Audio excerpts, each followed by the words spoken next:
మాట్లాడుతూ ఒక స్టేట్మెంట్ చేశారు. పాకిస్తాన్ కు అనుకూలంగా మాట్లాడే నాయకులు ఎవరున్న దేశంలో వాళ్ళు వైఖరి మార్చుకోవాలి, వెళ్ళిపోవాలని స్టేట్మెంట్ చేశారు. దానికి కాంగ్రెస్ పార్టీ నాయకులు మీ పైన దాడి చేస్తా ఉన్నారు. ఎంపీలు, కాంగ్రెస్ పార్టీ సీనియర్ నాయకులు. నేను మొత్తం అంటే let me give my statement very clear. When I give a statement, I'm cautious. మనం మీరు చెప్పినప్పుడు ఒకటి నేను చాలా ఆలోచించి చెప్పాను. అదేంటంటే నేను కొద్దిమంది కాంగ్రెస్ నాయకులనే చెప్పాను, అందరూ కాంగ్రెస్ నాయకులని చెప్పాను. Because I choose my words carefully, because I know that I'm accountable for my words.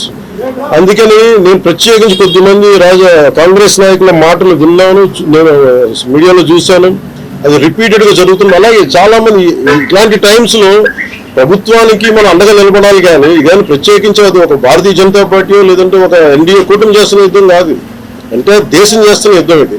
ఇలాంటి సమయంలో కూర్చొని మీరు పాకిస్తాన్కి ప్రోత్సాహకరంగా మాట్లాడి లేదంటే ఇక్కడ కూర్చోబెట్టి నదీ జలాలను ఆపండి ఇలాంటి పిచ్చి పిచ్చి మాటలు మాట్లాడొద్దనే ఉద్దేశంతో చెప్పాను తప్ప, అది కరెక్ట్ చేసుకుంటే మంచిదే కదా. Otherwise if they don't correct themselves they will be corrected in future.